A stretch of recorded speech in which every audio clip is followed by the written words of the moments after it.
Asriza H. Asnawi, sosok inspiratif peduli pekerja migran. Kami juga mengundang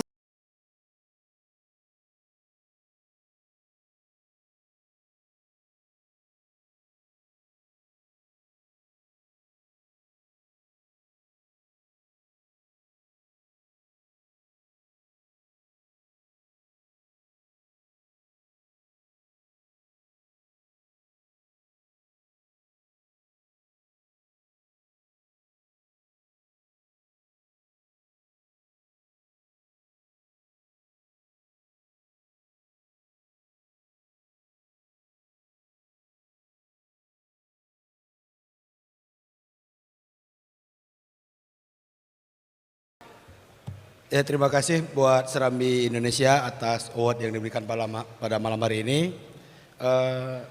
Award ini saya dedikasikan buat orang tua, buat istri tercinta Hajah Tuti Mutia, juga buat seluruh para pekerja migran Indonesia, terutama buat Persatuan Masyarakat Aceh yang ada di Malaysia, kepada KBRI yang ada di Kuala Lumpur, juga KBRI yang ada di Hanoi, Vietnam.